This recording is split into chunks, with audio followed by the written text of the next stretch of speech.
Hi friends, welcome to our channel. Online free tailoring business classல நாம இன்னைக்கு day 14ல இருக்கிறோம். First day 13க்கான question answer பத்தி பார்க்கலாம். First question பாத்தீங்கன்னா girls shorts in first எடுத்த width எவ்வளவு? Answer பாத்தீங்கன்னா 20 inches. Second question தைக்கும் போது elastic total எத்தனை inches எடுத்தோம்? Answer பாத்தீங்கன்னா 21 inches. Third question எலாஸ்டிக் எத்தனை பகுதி எடுக்க வேண்டும்? ஆன்சர் பாத்தீங்கன்னா 4/3 பகுதி. ஃபோர்த் கொஸ்டின் 25,000 ரூபாய் முதலீட்டில் டெய்லரிங் பிசினஸ் பண்ண எத்தனை ரோல் ஃபேப்ரிக் வாங்க வேண்டும்? ஆன்சர் பாத்தீங்கன்னா 10 ரோல். ஃபிஃப்த் கொஸ்டின் 25,000 ரூபாய் முதலீட்டில் ஃபேப்ரிக் வாங்க லாங் டிஸ்டன்ஸ் போக வேண்டுமா? ஆன்சர் பாத்தீங்கன்னா நோ. இந்த டெஸ்ட்ல அட்டென்ட் பண்ண அனைவருக்கும் என்னுடைய வாழ்த்துக்கள். ஃபர்ஸ்ட் ஆன்சர் பதிவு பண்ணவங்க பாத்தீங்கன்னா ரோல் நம்பர் 503 செங்கல்பட்டுல இருந்து வைத்தீஸ்வரி.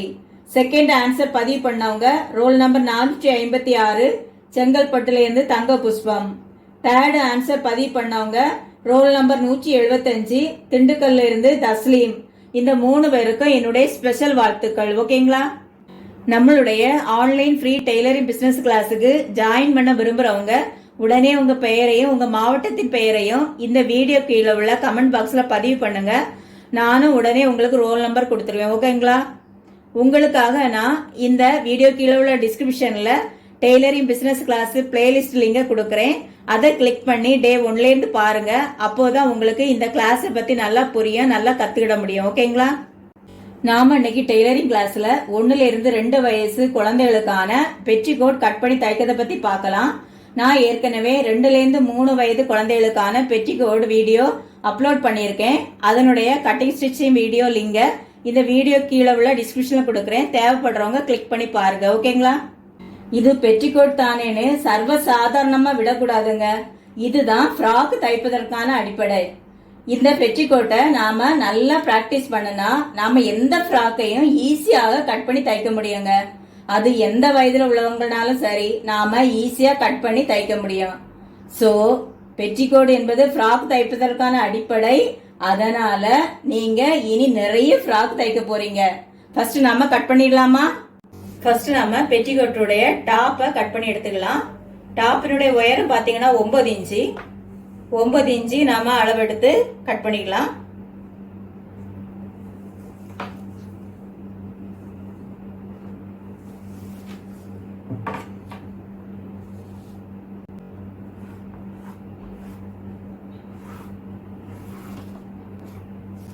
டாப்பினுடைய உயரம் 9 இன்ச்சு. நாம அதை இப்படி கட் பண்ணி எடுத்துக்கலாம்.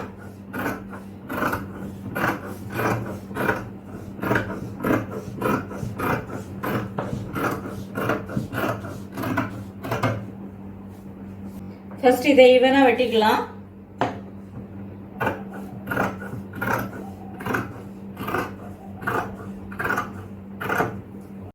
பாருங்க, இதை நான் இப்ப 4ஆ மடிச்சு போட்டிருக்கேன். இதனுடைய ஓபன் பாகம் இந்த பக்கத்துல இருக்கு, இந்த மடிப்பு பாகம் மேல இருக்கு. பாருங்க, இதுல இருந்து நான் 1.5 இன்ச்சு அளவு எடுத்திருக்கேன் மடக்கிறதுக்காக.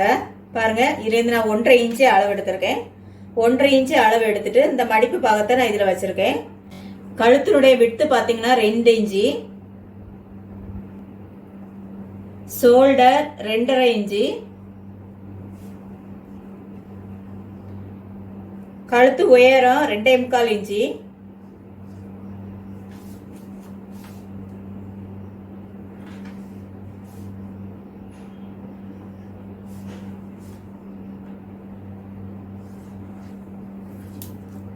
இதை இந்த பாக்ஸ் மாதிரி வரைஞ்சிட்டு வளைவா வரைஞ்சுக்கலாம்.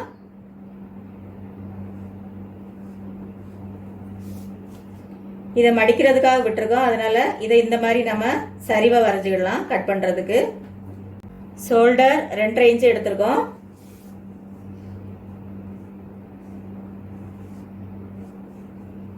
ஆம்கோல் 4 இன்ச்சு. ஆம்கோல் உயரம் 4 இன்ச்சு. இந்த மாதிரி லைன் போட்டுக்கலாம். அடுத்து பாருங்க, இங்க இருந்து நாம 7 இன்ச்சு எடுக்கிறோம் மார்பு சுற்றளவுக்கு. இந்த 7 இன்ச்சு இதுல மார்க் பண்ணிக்கலாம். இந்த இடுப்பு சுற்றளவுல பாருங்க 6 இன்ச்சு எடுக்கணும். 6 இன்ச்சு எடுத்துட்டு இதை இப்படி வரைஞ்சு விட்டுடலாம். இந்த ஆம்கோலையும் வளைவா வரைஞ்சுக்கிடலாம்.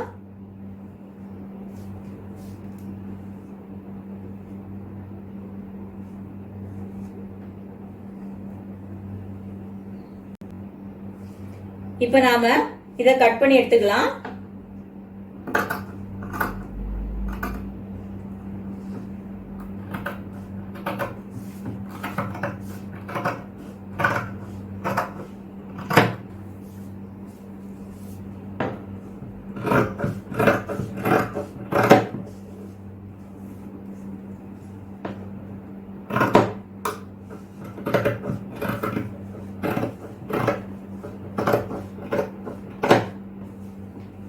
மடிக்க வேண்டிய பகுதியை இப்படி கட் பண்ணி விட்டுக்கலாம்.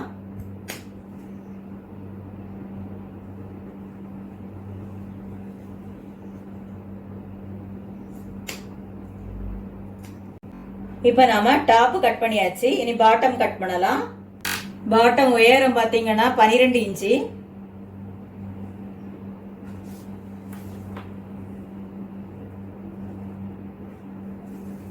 ரெண்டா மடிச்சு போட்டிருக்கேன். 12 இன்ச்சு எடுத்திருக்கேன்.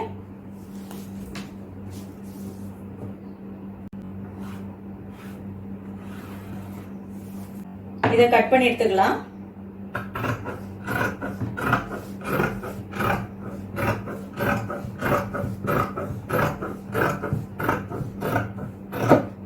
அடுத்து 12 இன்ச்சுல என்ன ஒரு பீஸ் எடுத்துக்கலாம்.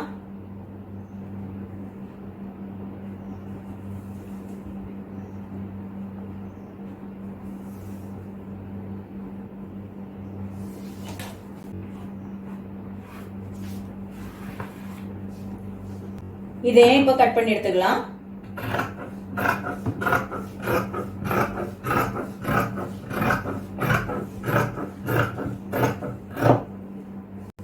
பாட்டம் உயரம் 12 இன்ச்சு எடுத்திருக்கேன். இதனுடைய விட்த் பாத்தீங்கன்னா 18 இன்ச்சு போதும்.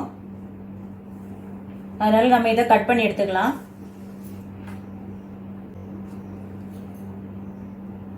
விட்த் 18 இன்ச்சு, உயரம் 12 இன்ச்சு, 2 பீஸ் எடுத்திருக்கேன். இதை இப்ப கட் பண்ணி எடுத்துக்கலாம்.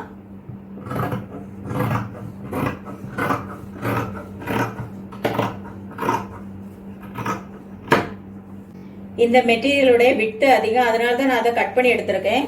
விட்டு குறைவா இருக்கும்போது நீங்க அதை கட் பண்ண வேண்டாம். ஓகேங்களா? இப்ப நம்மளுடைய கட்டிங் பார்ட் முடிஞ்சாச்சு. இனி நாம ஸ்டிச் பண்ணலாம்.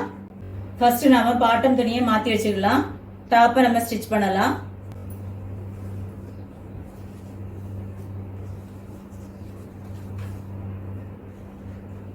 ஃபர்ஸ்ட் நம்ம ஷோல்டர் ஜாயின் பண்ணணும். அதுக்கு இந்த மாதிரி வச்சுக்கிடலாம். பாருங்க, இந்த ஃப்ரண்ட் இங்க இருக்கு, பேக் சைடு உள்ளது ஓபன் இந்த நடுவில் வரணும். ஃபர்ஸ்ட் ஷோல்டர் ஜாயின் பண்ணிக்கலாம்.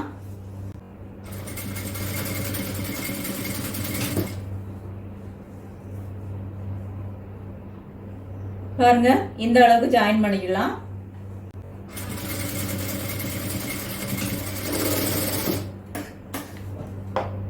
அடுத்து இந்த பேக் ஓப்பனை நாம இத மாதிரி ரெண்டா மடிச்சு தைக்கலாம். பாருங்க, இந்த மாதிரி ரெண்டா மடிச்சு தைக்கலாம்.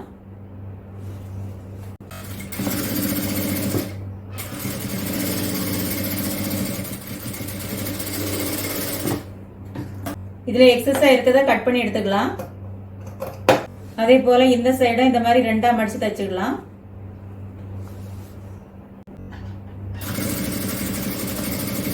இதுலயும் எக்ஸஸா இருக்கதை கட் பண்ணி எடுத்துக்கலாம். ஷோல்டர்ல இப்படி நகத்தை வச்சு கொஞ்சம் அழுத்திக்கிடலாம்.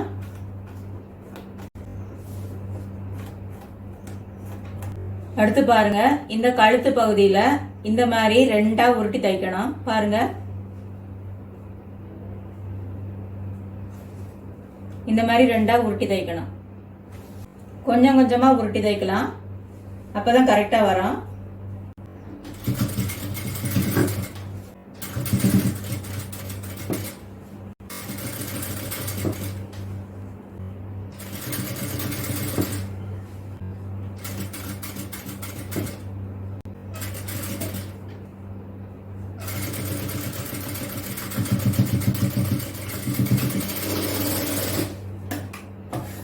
கழுத்துல உருட்டி தைச்சது மாதிரி ரெண்டு கை சைடும் உருட்டி தைக்கணும்.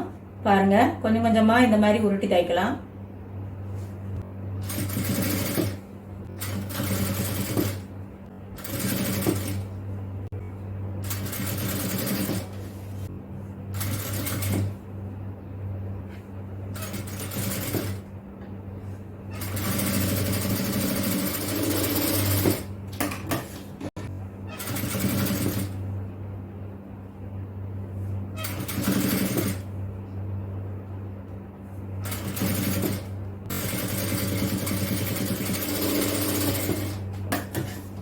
அடுத்து பின்பக்கத்தில் பாருங்க, இந்த ஓப்பன் பகுதியை இந்த மாதிரி வச்சுட்டு இந்த எண்டில் பாருங்க, இந்த மாதிரி வச்சுட்டு இந்த எண்டில் ஒரு டம்மி தையல் இதில் மட்டும் போடலாம்.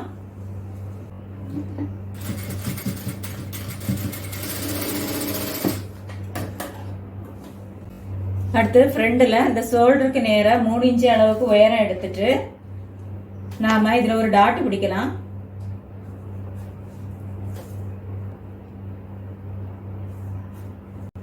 இந்த ஷோல்டர்ல இப்படி நேரே பிடிச்சுக்கிடணும்.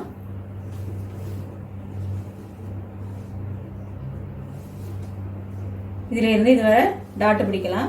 1/4 இன்ச்சு அளவுக்கு டாட் பிடிக்கலாம்.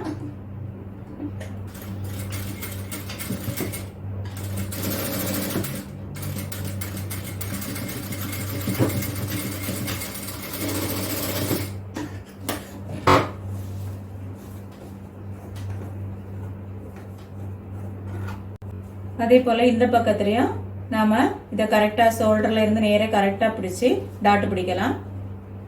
இங்க கரெக்டா இந்த மாதிரி வச்சுடணும்.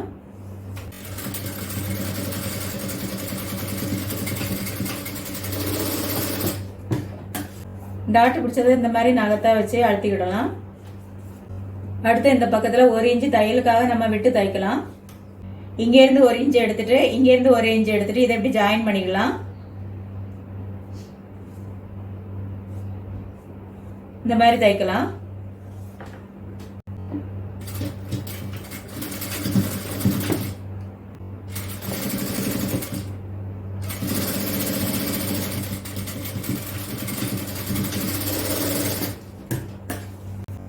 அதே போல இந்த பக்கத்துலயும் 1 இன்ச்சு எடுத்து நம்ம இதை தச்சுக்கிடலாம், ஜாயின் பண்ணிக்கலாம்.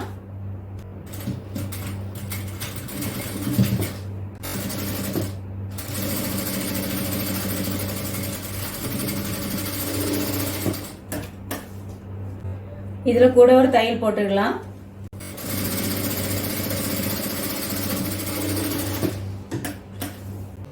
இந்த 2 சைடும் ஓவர்லாக் பண்ணிக்கலாம். டாப்பு நம்ம தச்சு முடிச்சாச்சு. இனி பாட்டம் தைக்கலாம். அடுத்து நம்ம பாட்டம் துணி எடுத்து ஃபர்ஸ்ட் இது ரெண்டையும் ஜாயின் பண்ணிடலாம். இதை ஜாயின் பண்ணிடலாம் ஃபர்ஸ்ட்.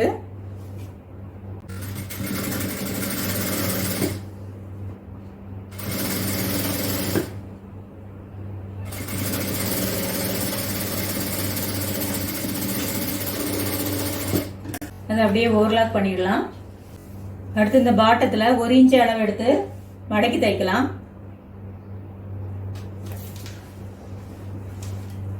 ஒரு இன்ச்சு அளவு எடுத்திருக்கோம். இத மாதிரி 2ஆ மடக்கி தைக்கலாம்.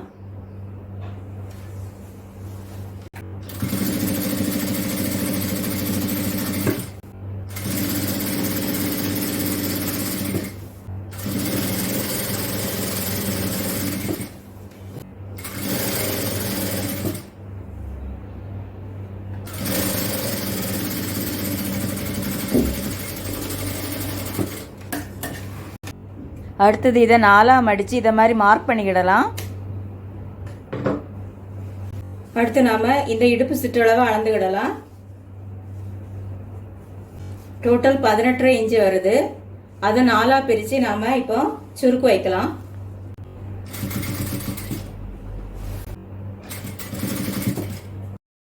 ஒரு பார்ட்டில் 4.5 இன்ச்சும் ப்ளஸ் ஒரு பாயிண்ட்டும் வரது மாதிரி நாம் சுருக்கு தைக்கணும். ஓகேங்களா? இந்த மாதிரி துணிக்கு ஏற்றவாறு நாம சுருக்க நெருக்கி வைக்கலாம், கொஞ்சம் விட்டம் வைக்கலாம். இது கொஞ்சம் துணி நிறைய இருக்கறனால நான் நெருக்கி வைக்கிறேன்.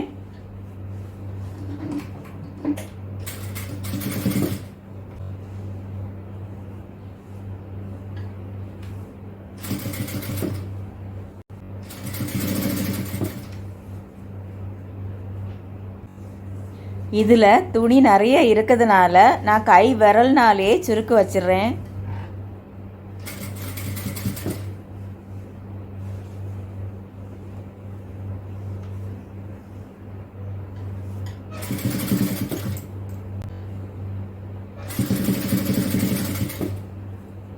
டோட்டல் நமக்கு 18.5 இன்ச்சு இருக்கணும். அதில் 1/2 இன்ச்சு தையல் போவோம்.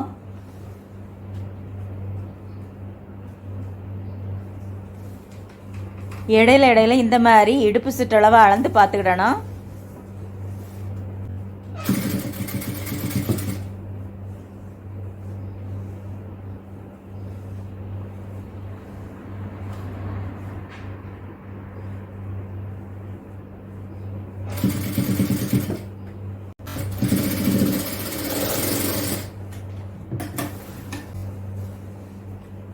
அடுத்து இதை ஜாயின் பண்ணிடலாம்.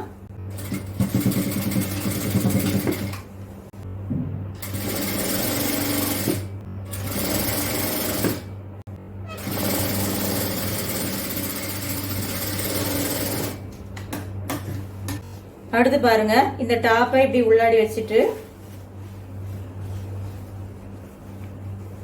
இந்த ஜாயிண்ட்ல இருந்து தைக்கலாம்.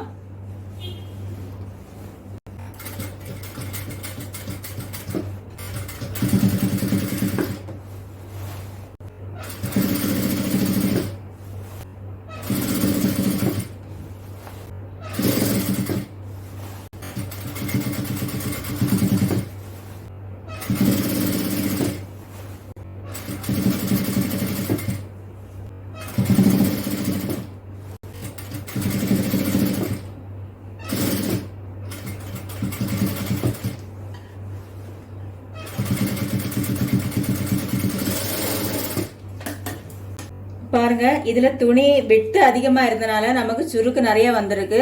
சில துணியில விட்டு குறைவா இருக்கும், அதுல நமக்கு சுருக்கு கொஞ்சம் கம்மியா வரும். ஓகேங்களா?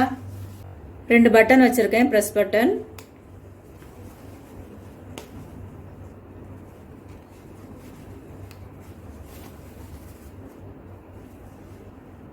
நாம இன்னைக்கு படிச்ச இந்த பெட்டிகோட்ல பேக் நெக் இறக்கத்தை குறைச்சிட்டு கைக்கும் கழுத்துக்கும் பேண்டிக்கு வச்சது மாதிரி கிராஸ் பீஸ் வச்சு தச்சோம்னா ஃப்ராக்கா மாறிடும். அவ்வளவுதான். டெய்லரிங் பிசினஸ் கிளாஸ்ல நாம பார்க்க போறது, நீங்க ஒரு டிசைனரா அல்லது மாஸ்டரா? யாராவது இந்த கொஸ்டினுக்கு உடனே பதில் சொல்ல முடியுமா? முடியாதுல்ல. உண்மையிலே நீங்க ஒரு டிசைனர் ஆகவோ அல்லது மாஸ்டர் ஆகவோ இருந்திருந்தா இந்த டெய்லரிங் பிசினஸ் கிளாஸுக்கு நீங்க வந்திருக்க மாட்டீங்கன்னு நான் நினைக்கிறேன். அப்படிதானே? அப்போ நமக்கு எதுக்கு இந்த கிளாஸ்? நான் நம்மளுடைய டெய்லரிங் பிசினஸ் கிளாஸ் ஆரம்பிக்கும் முன்னாடி சொல்லியிருப்பேன், நீங்க இந்த டெய்லரிங் பிசினஸ் கிளாஸ் முடியும் போது நீங்க ஒரு பிசினஸ் ஓனர் ஆகவோ அல்லது ஒரு டிசைனர் ஆகவோ அல்லது ஒரு மாஸ்டர் ஆகவோ அல்லது டெய்லரிங் பிசினஸ் சம்பந்தப்பட்ட ஏதாவது ஒரு ஷோரூம் வச்சு சேல்ஸ் பண்றவங்களாகவோ அல்லது ஒரு மேனுஃபேக்சரராகவோ இருப்பீங்க. உங்களை பிசினஸ் பண்ண வைக்க நான் ரெடி, நீங்க ரெடியான்னு கேட்டேன். ஞாபகம் இருக்கா? நாம பிசினஸ் சம்பந்தப்பட்ட கிளாஸ் நிறைய படிச்சாச்சு, இன்னும் படிச்சுட்டே தான் இருக்கோம். ஆனா இன்னைய கிளாஸ் நமக்கு முக்கியமானது. அதனாலதான் நான் இந்த தலைப்பை இன்னைக்கு செலக்ட் பண்ணியிருக்கேன். ஓகேங்களா? சரி, இப்போ நாம டாபிக்கு வரலாம். நான் டெய்லரிங் படிக்கும் போது பாத்தீங்கன்னா தையல் கலைன்னு தான் தமிழ்ல அழகா சொல்லுவாங்க. டெய்லரை தையல் கலைஞர்னு தமிழ்ல அழகா சொல்லிட்டு இருந்தாங்க. அதன் பிறகு பாத்தீங்கன்னா அந்த தமிழ் வார்த்தைகள் எல்லாம் நாம யூஸ் பண்றது இல்ல. டெய்லரிங் கிளாஸ்ன்னு சொல்லி பழகிட்டோம். டெய்லரை தையல்காரன்னு சொல்லிட்டு இருந்தவங்க எல்லாம் இப்போ டெய்லர் அல்லது டிசைனர் அல்லது மாஸ்டர் இந்த மாதிரி சொல்லி பழகியாச்சு. இந்த டெய்லர், டிசைனர், மாஸ்டர் இந்த 3 பேரும் பாத்தீங்கன்னா ஒண்ணுக்குள்ள ஒன்னாக இருக்கக்கூடியவங்க. எப்படின்னு பார்க்கலாம். தையல் கலை. தையல் கலை என்றால் கலை நயத்தோடு, அதாவது கற்பனை திறனோடு அதிக வடிவங்களை கொடுப்பதனால்தான் தையல் கலைன்னு சொல்லுவாங்க. ஃபார் எக்ஸாம்பிளுக்கு ஒரு பிளவுஸ் என்ற ஒரு ட்ரெஸ் எடுத்துக்கலாம். அதுல 10 பேரை செக் பண்ணி பாருங்க. அந்த 10 பேரும் 10 மாடல்ல தச்சு போட்டிருப்பாங்க. அந்த 10 பேரின் கற்பனை திறனோடு 10 மாடலின் ஸ்டிச்சும் பண்ணி கொடுத்திருப்பாங்க. அந்த 10 பேரும் அதிகம் படிச்சவங்களா இருக்கலாம் அல்லது படிக்காதவங்களா இருக்கலாம். ஆனா அந்த 10 பேரும் அவங்களுடைய கற்பனையையும் அவங்களுடைய ஸ்கில்லையும் அதுல போட்டிருப்பாங்க. அதனால டெய்லரிங் உடல் சார்ந்த தொழில் மட்டும் இல்ல, அறிவு சார்ந்த தொழிலும் தான். யாருக்காவது தலைவலி இருந்தா ஸ்டிச் பண்ண கஷ்டமா இருக்குன்னு சொல்லுவாங்க. ஏன்னா நாம ஸ்டிச் பண்ணும்போது நம்ம பிரெயினுக்கும் வேலை கொடுக்கறோம். நானும் உங்ககிட்ட சொல்லிட்டே இருக்கிறேன், ஒவ்வொரு ட்ரெஸ்ஸும் தைக்கும் போது இதுக்கு ஏதாவது டிசைன் வரைங்கன்னு சொல்லிட்டே இருக்கிறேன். யாரும் பெருசா வரைஞ்ச மாதிரி எனக்கு தெரியல. ஏன் நமக்கு இந்த டிசைன் எல்லாம் முக்கியம் தெரியுமா? டெய்லரிங் பிசினஸ் பாத்தீங்கன்னா கட்டிங், ஸ்டிச்சிங் மட்டும் இல்ல, டிசைனும் சேர்ந்து தான் இருக்கு. ஒரு டிசைன் இருந்தாதான் அதை பார்த்து நம்மளால கட் பண்ணி ஸ்டிச் பண்ணி கொடுக்க முடியும். அப்போ ஒரு டிசைனை உருவாக்குவது முக்கியம் தானே? உங்களை ஒரு டிசைனை உருவாக்க வைக்க நான் என்னவெல்லாம் டீச் பண்ண வேண்டியிருக்கு பாருங்க. ஒரு டெய்லரை பாருங்க, அவர் ஒரு கடையில தனியா வேலை பார்த்துட்டு இருந்தா அங்க அவர் என்னெல்லாம் செய்ய வேண்டி வரும் தெரியுமா? அவர் ஒரு டிசைனை பார்த்து கட் பண்ணி ஸ்டிச் பண்ணி கொடுக்கணும். ஏதாவது ஒரு கஸ்டமர் வந்து ஒரு புது டிசைனை கேட்டா அவர் அந்த டிசைனை அவர் உருவாக்கணும். அதனால அந்த இடத்துல அவர் கட்டிங் ஸ்டிச்சிங் செய்வதோடு இல்லாம ஒரு டிசைனை உருவாக்க தெரிஞ்சிருக்க வேண்டிய சூழ்நிலையில இருக்கிறாரு. அடுத்து ஒரு மாஸ்டரை பார்க்கலாம். அவர் ஒரு கம்பெனில வேலை பார்ப்பாரு. அங்க அவர் கட் பண்ணுவாரு, ஸ்டிச் பண்ணுவாரு. அங்க இருக்கிற டெய்லருக்கு சொல்லி கொடுப்பாரு. எப்படி ஸ்டிச் பண்ணணும்னு ஒவ்வொரு மாடலுக்கும் டெய்லர் கிட்ட சொல்லி கொடுத்துட்டே இருப்பாரு. அதோட அவருக்கு எந்த மாடலை காட்டினாலும் கட் பண்ணி ஸ்டிச் பண்ணி கொடுக்க வேண்டி வரும். கம்பெனியோ அல்லது கஸ்டமரோ ஒரு புது டிசைன் கேட்டா அதை அவரு உருவாக்கி கொடுக்க வேண்டி வரும். சோ மாஸ்டருக்கு ஒரு டிசைனை உருவாக்க தெரிஞ்சிருக்கணும். அடுத்தது ஒரு டிசைனரை பார்க்கலாம். அவரு புது புது டிசைனை உருவாக்கணும், அதை கட் பண்ணி தச்சு பார்க்கணும், அதை மாஸ்டருக்கு அல்லது டெய்லருக்கு சொல்லி கொடுக்கணும். அவர் இருக்கிற கம்பெனியை பொறுத்தது. சில கம்பெனில பாத்தீங்கன்னா டெய்லர் வேலைக்கு டிசைனரை தான் எடுப்பாங்க. அதனால அவர் ஒரு டெய்லர் செய்யற எல்லா வேலைகளையும் ஒரு டிசைனர் செய்ய வேண்டி வரும். ஒரு மாஸ்டர் செய்யக்கூடிய எல்லா வேலையும் டிசைனர் செய்ய வேண்டி வரும். அதனால டெய்லர், மாஸ்டர், டிசைனர் எல்லாரும் ஒன்னோடு ஒன்னு பிணைஞ்சு இணைஞ்சு இருக்கிறாங்க. ஓகேங்களா? நான் முன்னாடி ஒரு பார்ட்டி வேர் கம்பெனில சேல்ஸ் கோஆர்டினேட்டரா வேலை பார்த்துட்டு இருந்தேன். சேல்ஸ்னாலே டார்கெட் உண்டு. எனக்கும் டார்கெட் இருந்தது. நான் அந்த டார்கெட்டை அச்சீவ் பண்ணனா பேசிக் சேலரியோடு கூட எனக்கு கமிஷனும் கிடைக்கும். எனக்கு 3 விதமான கமிஷன் உண்டு. 3%, 5% அண்ட் 10%. நான் 5 லட்சம் ரூபாய் சேல்ஸ் பண்ணுனா எனக்கு 10% கமிஷன் கிடைக்கும். 10%னா பாருங்க, 50,000 ரூபாய் பிளஸ் சேலரியும் எனக்கு கிடைக்கும். எப்படி இருக்கும்? நல்ல இன்கம்ல. நானும் அந்த 5 லட்சம் ரூபாய் டார்கெட்டை அச்சீவ் பண்றதுக்கு நிறைய பிளான் பண்ணி ஒர்க் பண்ணிட்டே இருந்தேன். கூடவே பர்சனலா வாட்ஸ்அப் சேனலை தொடங்கி அதுல எங்க கம்பெனில உள்ள போட்டோஸ் எல்லாம் நிறைய சென்ட் பண்ணிட்டே இருந்தேன். அதே நான் ஃபாலோ பண்ணிட்டு வந்துட்டு இருந்தேன். அதற்கு பிறகு பாத்தீங்கன்னா ஒரு நாள் என்னுடைய மேடம் வந்தாங்க. அவங்க கிட்ட நான் இந்த மாதிரி செய்யறதெல்லாம் எக்ஸ்பிளைன் பண்ணி சொல்லி கொடுத்துட்டே இருந்தேன்.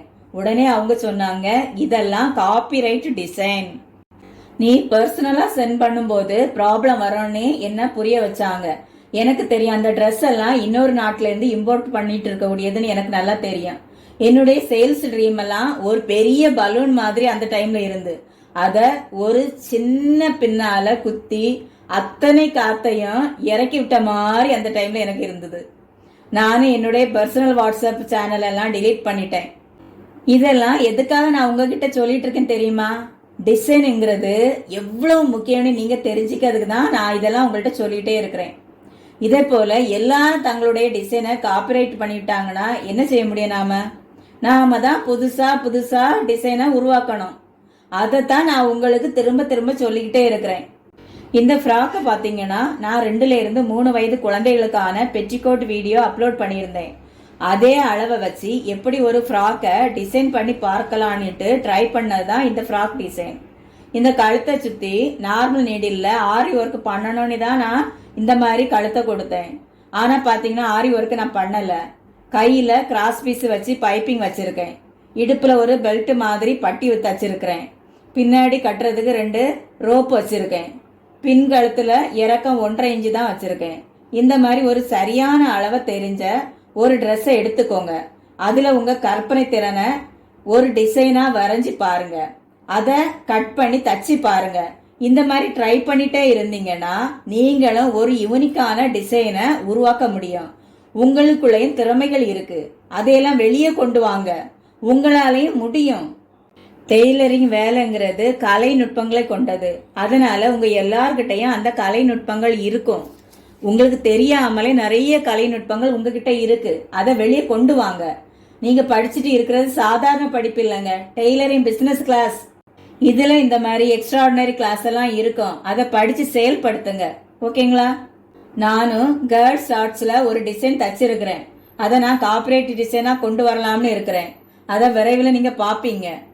நீங்க டெய்லரிங் பிசினஸ்ல ஏதாவது ஓனா பிசினஸ் பண்ணினாலும் இந்த டிசைனை உருவாக்குறதுங்கிறது மிக முக்கியங்க. அதனால எல்லாரும் ஒரு டிசைனை உருவாக்குறதுல முக்கியத்துவம் கொடுங்க. அதை ட்ரை பண்ணிட்டே வாங்க. ஓகேங்களா? உங்க பிசினஸுக்கு ஆலோசனை வேணுமா? என்ன காண்டாக்ட் பண்ணுங்க. உங்களுக்கு சர்டிபிகேட் வேணுமா? என்ன காண்டாக்ட் பண்ணுங்க. நீங்க நம்ம வாட்ஸ்அப் குரூப்ல ஜாயின் பண்ணணுமா? என்ன காண்டாக்ட் பண்ணுங்க. இப்ப நாம இன்னைய கிளாஸுக்கான எண்டுக்கு வந்துட்டோம். உங்களுக்கான கொஸ்டின் இதோ. ஃபர்ஸ்ட் கொஸ்டின் பாத்தீங்கன்னா, பெட்டிகோட்டின் டாப் உயரம் கட் பண்ணும்போது எவ்வளவு எடுத்தோம்? செகண்ட் கொஸ்டின், பெட்டிகோட்டின் பாட்டம் உயரம் கட் பண்ணும்போது எவ்வளவு எடுத்தோம்?